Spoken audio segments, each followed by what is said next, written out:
Okey, Assalamualaikum warahmatullahi wabarakatuh. Pada hari ini kumpulan kami ingin bentangkan untuk case study etik, iaitu presentation and case study etik. Okey. Saya ingin memperkenalkan ahli-ahli kumpulan saya, iaitu yang pertama saya Nur Adila F1018, Nur Khairina F1040, Azra Ashila F1060 dan Nur Atika F1075. Okey, ni isi untuk yang kami akan bentangkan sebentar nanti. Okey, kemudian case study. Kita masuk kepada case study 1. Case study satu ni dia menceritakan tentang Aliana ni ialah seorang accountant profesional yang diambil oleh AB Excel Berhad sebagai pengurus gaji. Dia ni bekerja rapat dengan Mika. Mika tu siapa dalam AB Excel ni? Mika ni ialah CEO dalam AB Excel tu. Sebelum Aliana ni mulakan kerja dia dekat ABSL ni, Mika menekankan dekat Aliana bahawa dia kena simpan rahsia ketat-ketat lah, simpan rahsia secara ketat tentang gaji pekerja dia ni. So, pada hari pertama Aliana dalam syarikat ABX ni, dia terkenalkan dengan HR. Itu siapa? Itu ialah pengasas AB Excel Berhad yang bagi tahu Aliana untuk berjumpa dengan HR lah bila Aliana ni ada masalah apa-apa ke dekat tempat kerja dia. So dalam perbualan mereka ni, HR bagi tahu Aliana bahawa Mika ni sebenarnya dia seorang kaki tangan yang baik dan bermotivasi tinggi. Okey, lepas tu selepas 4 bulan bekerja ni, Aliana ni sedar bahawa Zaidi ni dia seorang juruteknik tau. Yang mana Zaidi ni dia merupakan abang CEO, mendapat komisen yang begitu banyak berbanding juruteknik yang lain. Dia beranggapan bahawa Zaidi ni mestilah Aliana ni mestilah anggap yang Zaidi ni berkelayakan tinggi dan mesti bekerja keras. So setiap hari Isnin Aliana ni akan buat kerja untuk semua juruteknik ABSN ni. Juruteknik ni diarahkan untuk mengambil apa sahaja pekerjaan yang diberikan dan tidak dibenarkan memilih tugas pekerjaan mereka. Mereka tak boleh memilih kerja yang mereka suka atau kerja yang memberi komisen lebih tinggi. Namun pada satu hari Aliana ni dia terima memorandum daripada CEO. Dia kata CEO minta untuk bagi kerja lebih mudah dekat Zaidi. Dan komisen lebih tinggi lah dekat abang dia. So padahal yang sama dasar syarikat ni dia dah larang dah. Tak boleh ada pilih kasih dalam syarikat tu. Pasal Aliana ni dia tak tahu dia nak buat apa. Apa yang dia patut lakukan.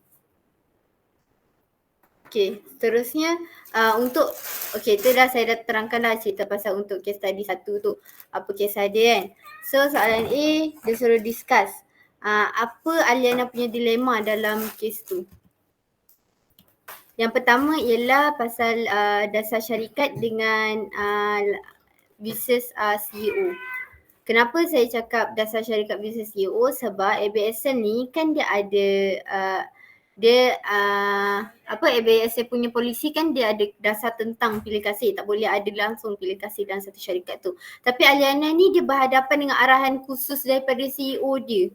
CEO dia ni dia punya arahan tu bercanggah dengan dasar polisi tu. So dia menyebabkan Aliana ni sukar, dia macam tak tahu nak pilih mana, nak ikut polisi syarikat ke nak ikut CEO dia. Okey, yang kedua pasal keadilan dan kesesamaan yang mana Aliana ni dia dah perhatikan bahawa Zaidi ni iaitu abang CEO dia terima komisen lagi tinggi berbanding dengan juruteknik yang lain. Padahal dasar syarikat dah cakap bahawa juruteknik tak seharusnya mempunyai keupayaan untuk memilih tugasan mereka. Menekankan keadilan dan kesesamaan permintaan CEO menjejaskan prinsip ini. Okey, seterusnya di sini saya akan terangkan tentang konflik yang berlakulah dalam cerita tu. Konflik kepentingan dalam kes ini adalah timbul apabila permintaan CEO untuk memberi layanan keutamaan kepada Abang Zaidi, iaitu adiknya jugalah, abang Zaidi lah.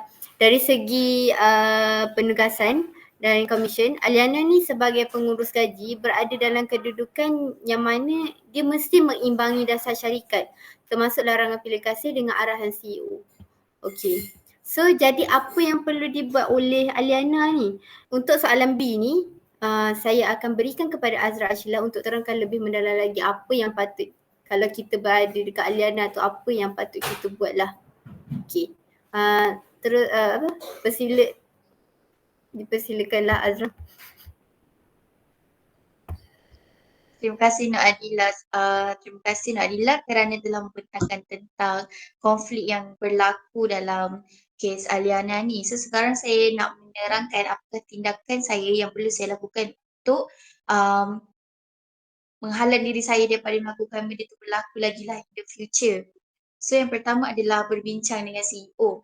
Aliana ni dia harus menjadualkan mesyuarat peribadi dengan CEO untuk membincangkan kebimbangan dia dan kemungkinan konflik yang akan berlaku pada masa akan datang.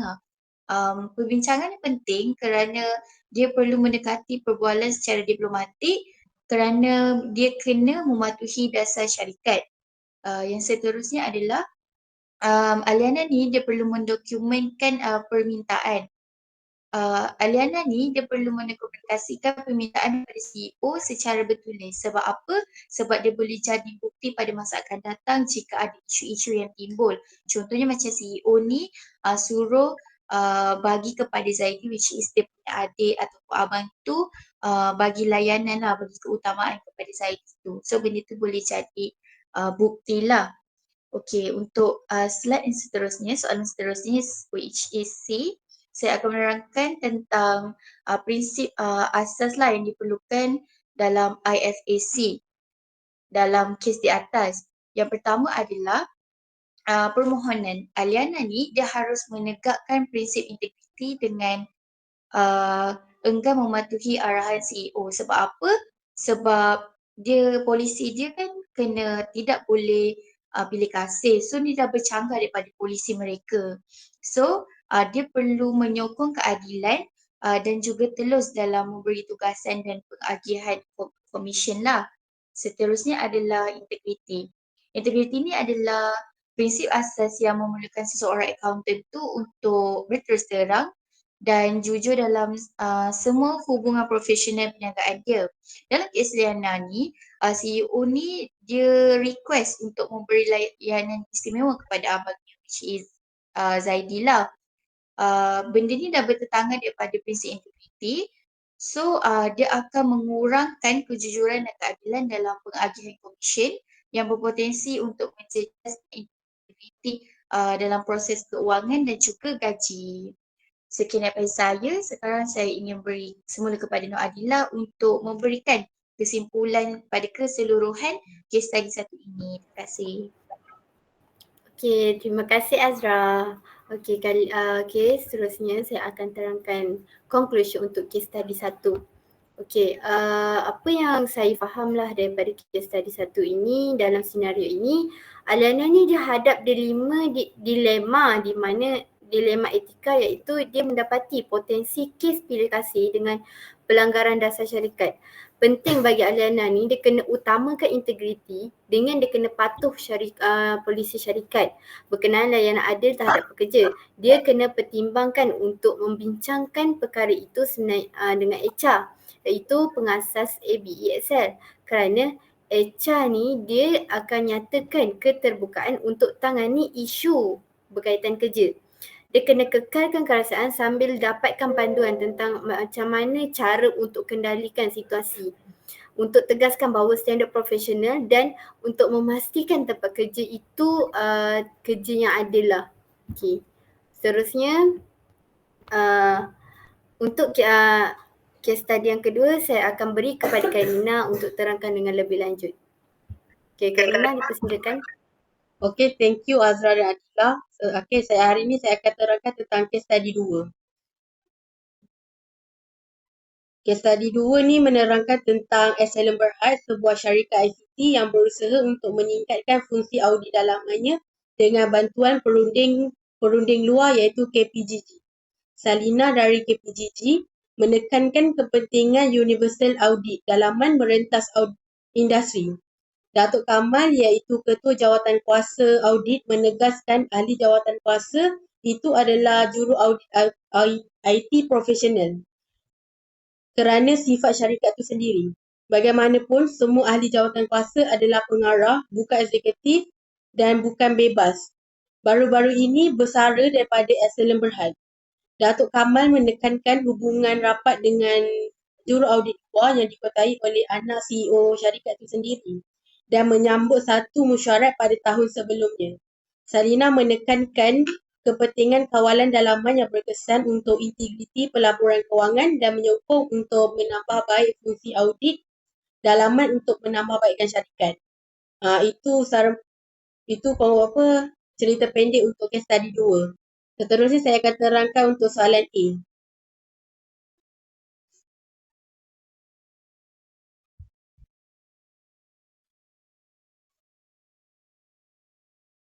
Soalan A meminta kita untuk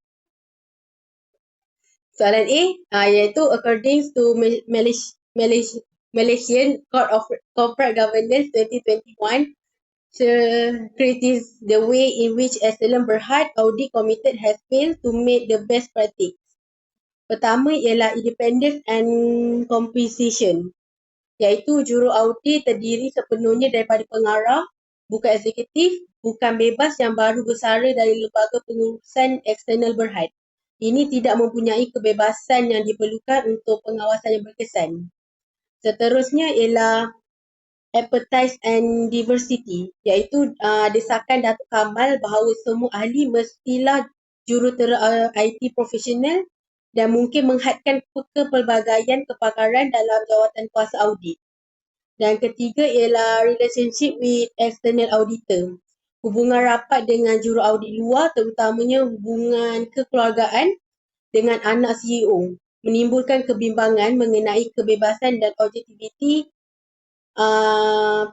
pelaporan kewangan syarikat tersebut. Dan akhir sekali ialah frequency of meeting, kekerapan mesyuarat. Fakta ini bahawa ahli jawatan kuasa audit bertemu dengan juru audit luar hanya sekali setahun. Sebelumnya mungkin menunjukkan penglibatan yang tidak mencukupi perjumpaan antara ahli jawatan kuasa dengan juru audit. Okey, seterusnya soalan B. Why is the audit committee responsible overseeing in the internal audit function? Jawatan kuasa audit menyelia fungsi audit dalaman untuk memastikan kebebasan, objektiviti dan keberkesanan. Ini membantu untuk mengekalkan ketulusan, mengenapasi dan mengenangi risiko dan meningkatkan kebolehpercayaan keseluruhan laporan kewangan dan kawalan dalam organisasi tersebut. Seterusnya soalan C saya akan bagi kepada Atikah.